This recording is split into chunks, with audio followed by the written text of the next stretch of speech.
Hello, everybody. It is the Grimflayer. I hope you are all doing very well today. I am here to bring you the first of what's hopefully very many matches on this archetype and other archetypes to come. We're playing some black-green rock today, which I reviewed in my deck tech that was uploaded a couple days ago. Feel free to check that out. I'll put a link to that in the description below. So this is going to be a replay match, just to briefly explain why. Um, First of all, I kind of want to get my channel up and running, and this is just more time efficient. I've already played the matches that I'm going to show over the next few days, so all I need to do is upload and commentate them rather than play new ones. Perhaps more importantly, I've got, frankly, a kind of a cheapo headset. My sound quality is not the highest, and I hope that's not an issue for any of you listening to this, but you know, I kind of have to be still. I can't move around too much, or the audio gets a lot worse pretty quickly. So it's just easier to be mindful of that while I'm replaying and going over a match that's already done, rather than when I'm, deep in the tank trying to find the best line. So that's why we're going to do replays for the near future. Hopefully, before long I can upgrade and we'll get into some live footage as well. So, but yeah, on to the match. So this is a pretty good one. I'm definitely happy to show this as my first match. It is what else? The mirror match. BG Rock versus BG Rock. So we're on the play. We have a really nice hand. It does need to make another land drop, but um, and we might not be able to play out our threat on curve. So there is an argument that some people might make for playing the Hissing Quagmire turn 1, and then turn 2 we can push an Inquisition, or we can play the Skoos if we want. I think that's a little too cute. I think we just want to open on the Inquisition of Kozilek almost almost all of the time. When it's a blind matchup, just let the Inquisition rip. Don't overthink that one too much. So we're going to fire off the Inquisition, and wouldn't you know it, the mirror match, like I said.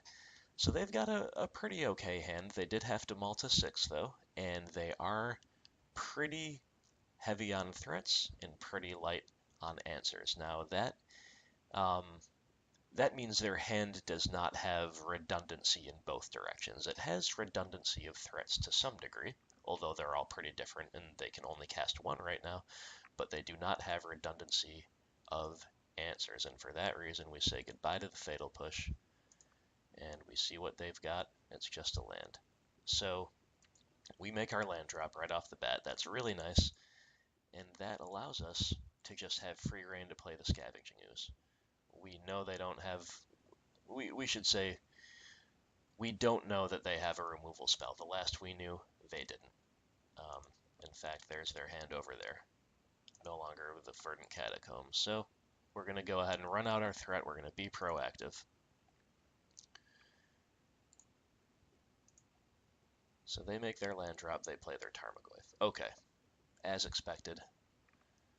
So we can get rid of these. Now what do we do? Well, we cannot play our Maelstrom Pulse, but we can make our third land drop. That's pretty nice. So take a moment, think about what you would do here, and let's see what I did. We made the land drop, and we're going to Fatal Push the Tarmogoyf. Now, okay, that's not very mana efficient, right? Cast Down is perhaps the more obvious play. Cast Down would use our mana most effectively, and we're not doing anything with this colorless Field of Ruin anyway. It's not like we can fire up the Skoos and gain a life and get a little bigger, get in for more damage. None of that applies, so why did we Fatal Push? Well, we are just, like, we're pretty far ahead, right? Might not seem like it, but we're pretty far ahead. We started off ahead when they mulled the 6. We got a really good take with our Inquisition. We're on the play. Um, they still might not have any answers in their hand whatsoever. So, and we have a handful of action. So we want to stay ahead.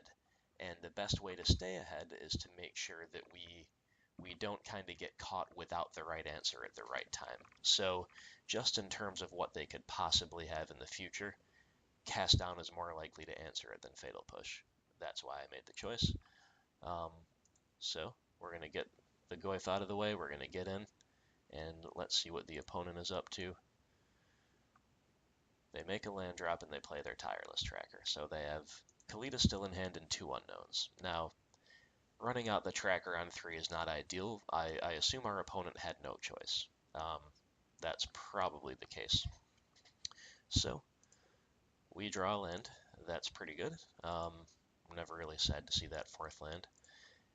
And now we're going to fire off the Cast Down. Abrupt Decay was also live here, but remember that Cast Down cannot hit the Kalitas. So we're just going to go ahead, get that out of the way, play our land, and look at this. Look at all the value. We're going to eat it all.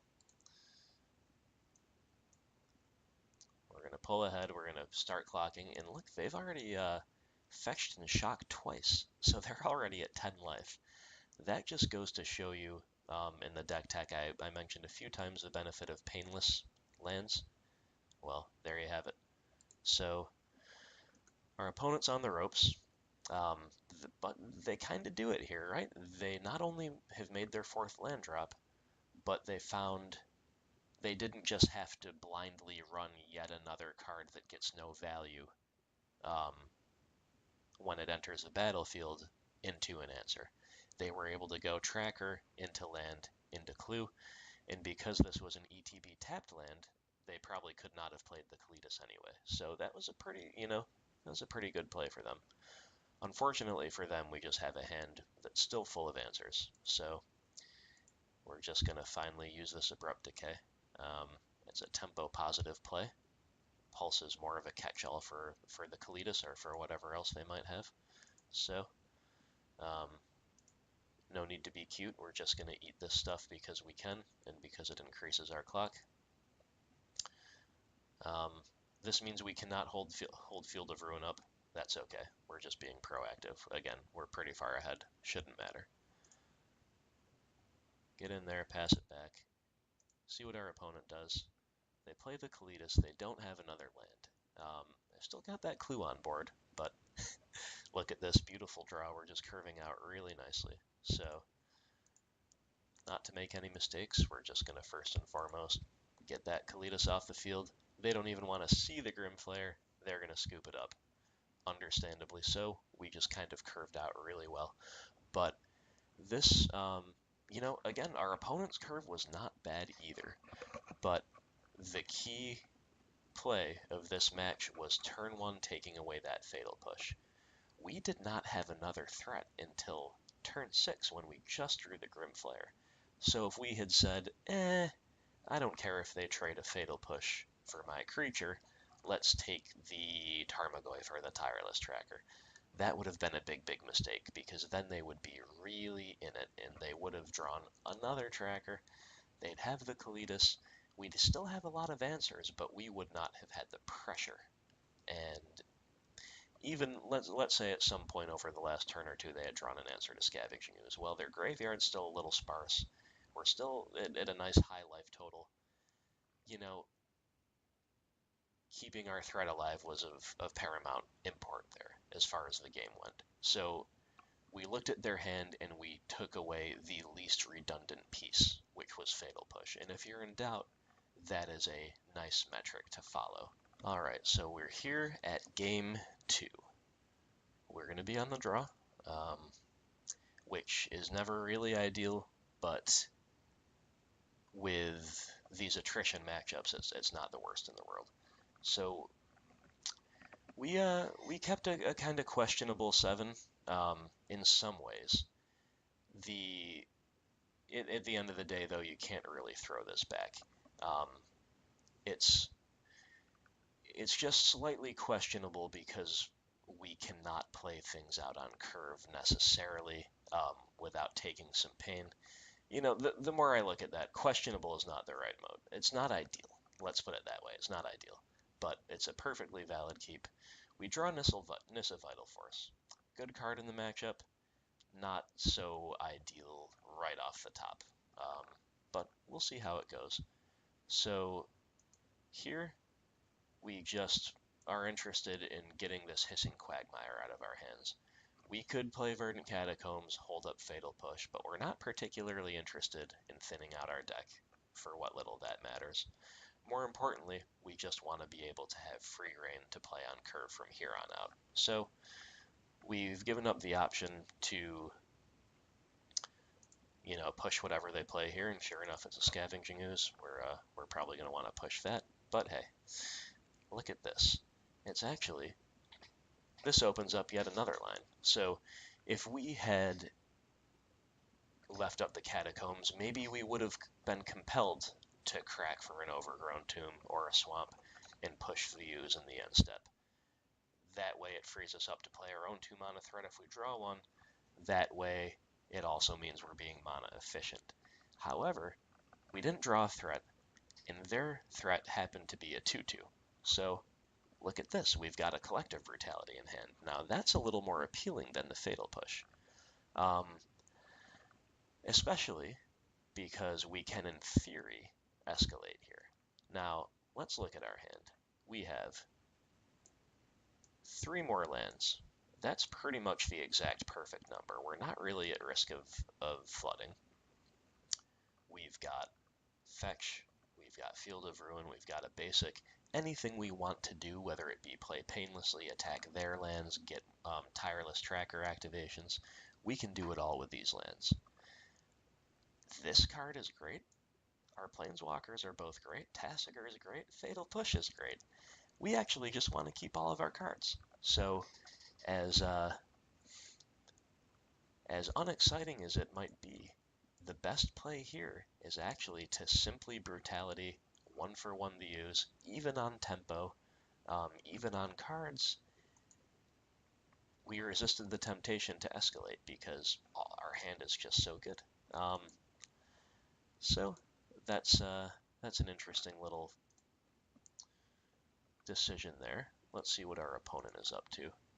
They make a land drop, they play Liliana of the Veil. They tick her up. So we discard the Fatal Push. Why do we discard the Fatal Push? Well, it is the most kind of reactive card in our hand right now. I guess the other option would be Tasigur, because it's not very safe to play a creature right now. Just walking it into the Liliana Edict is not where we want to be. So our best play, if we hadn't drawn this beautiful Abrupt Decay off the top, might have been to play our Liliana out. And maybe that's still an option. Abrupt Decay is a clean answer, though, so what do we do here? Well, we're just going to throw out the Decay. So why didn't we want to play our own Liliana and kind of force them to make the first move, potentially? Well, again, it's just because our hand is so good, we don't want to get into the Liliana wars. We just want to answer this and be able to keep playing threats out on curve, including our own Liliana potentially next turn. So we'll do that, we'll play our land, we'll pass the turn. Opponent is up, and the opponent just goes land pass. Now this is interesting. What does that tell us? That tells us one of two things. It tells us either that they're some combination of flooded on lands and flooded on removal spells, or it means they maybe have a threat that they're not willing to run into my removal spells. Either way, it tells us a lot about what we can do going forward. So we draw Scavenging Ooze. That's a good draw. We're going to make our land drop, and we're just going to get it into play. So why do we play the Scavenging Ooze over anything else? Well, number one, Nissa still can't play it. Still a turn away from playing that if we draw a land. Number two, Liliana. Again, our hand is so good, we don't really want to be playing the Liliana game right now. We don't have fodder to throw away, and based on our analysis of their last turn, they're more likely to benefit from a symmetrical discard effect than us, because they might be up to nothing useful over there. Tasigur is the other option. However, If they are indeed sitting on a removal spell, Tasigur is not good value because we're losing some of the value out of our graveyard to play him, and we're not able to activate him before they remove him. Scavenging Ooze is quite different.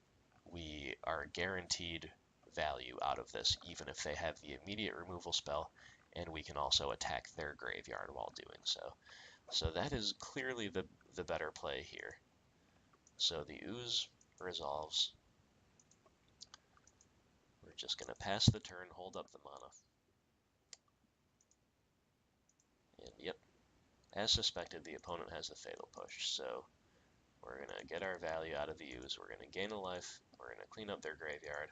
And then, sure, the trade goes through. So back to the opponent. They make a land drop, they pass. So now we still assume, that they haven't been sitting on a 5-mana bomb like Nissa. We still assume they're either flooded or they're filled with answers, or a little bit of both.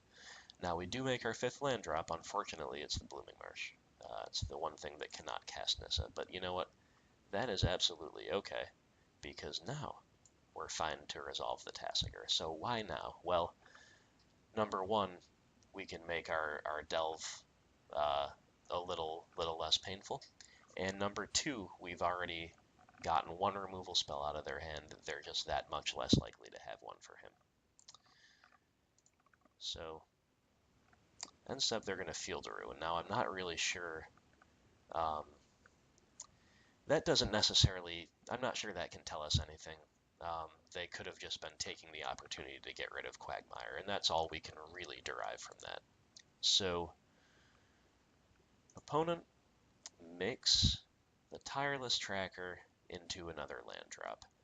That's pretty good for them. Again, we've been curving out well, but in both games they've found the Tireless Tracker at a pretty opportune time. So our opponent is certainly doing BG Rock things, there's no question about that.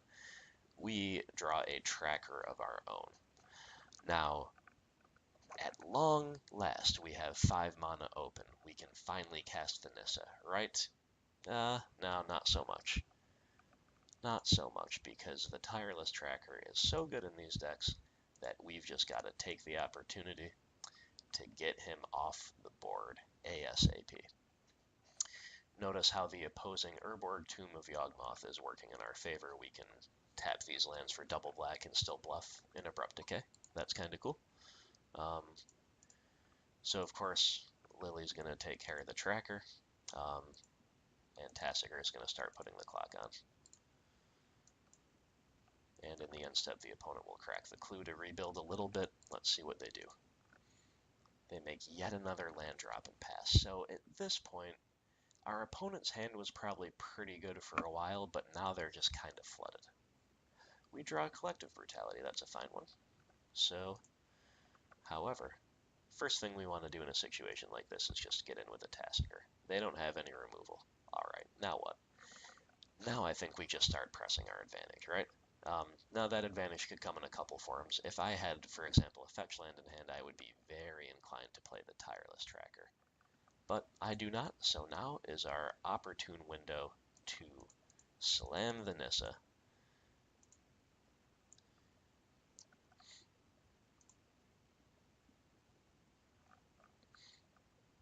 And we're just going to tick her up.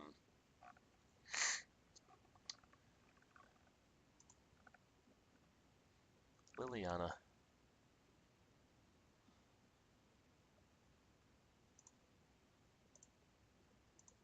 Is going to get rid of our Collective Brutality, which is the lowest value card at the moment. Tireless Tracker is still an absolute bomb. Now, Nissa ticking up,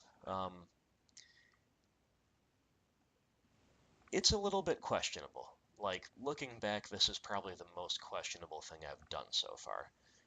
When you invest 5 mana into a play like this, you want to make sure you get guaranteed value out of it most of the time. The -3 is our way to do that. But looking from the other side of things, if we've got this type of board state, like if our opponent had a Maelstrom Pulse, they would have killed the Tasigur by now, or maybe even killed the Liliana by now. Um, it does not punish us that much if they do even top deck that answer, because they need to worry about the clock, they need to worry about the Liliana um, as a way to continue running them out of resources as an eventual win condition, and as an onboard answer to whatever threat they might find themselves. On top of all that, we have the tireless tracker in hand. So plussing the Nissa there is just a little bit more proactive, as opposed to getting the guaranteed value. That said, if I had thought that line through a little bit more before just saying, let's get in with the Tasigur and see what they've got, then maybe I would have played her in the first main phase and just said, all right, let's send in for 9 and see what you got. So anyway, that's a big decision point. Again, we're pretty far enough ahead that we can take a little bit more of an unusual line, but still might not have been entirely correct. Now on the end step, the opponent hit the Field of Ruin. Now that doesn't really do anything except maybe thin out their deck, and if that's all they're after, sure, fair enough, I don't hate that. So the opponent just has to pass. What could they possibly have? I don't know, but we're going to find out. Land is a perfectly fine draw here because it means we can safely run out the tracker while getting value. So that's our first order of business. We get to run out the tracker.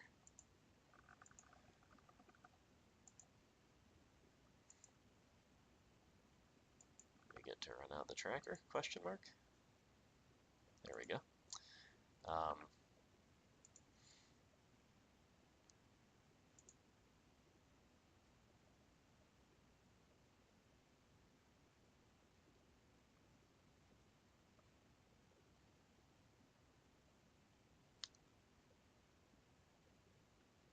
We get to take up the Liliana. And the game's just over. So, a little bit of an anticlimactic ending, but we had all of the kind of redundancy, or it's not redundancy, it's variety in terms of win condition. We have the recursive disruption and eventual win con of Liliana of the Veil. We have the much more immediately threatening win con of Nissa Vital Force in 2 different ways. Number 1, she's got the recursive threat of a 5/5 elemental land. Number 2, she's very close to being able to +1, minus for the ultimate, and then continue +1ing, all while having the -3 available should the opponent claw their way back into it and we need the immediate buyback from the graveyard. We have the long game covered with 2 different guys that are tough to deal with and get us recursive value. There was just no way they're coming back from that. So opponent scoops it up there, and rightfully so. I'm not sure what they had left in their hand, but there we have it. That's kind of an example of how the mirror match can go really well. I hope you enjoyed that match. This was my first time commentating replays. It's it's an art form. I'll improve on it as time goes on.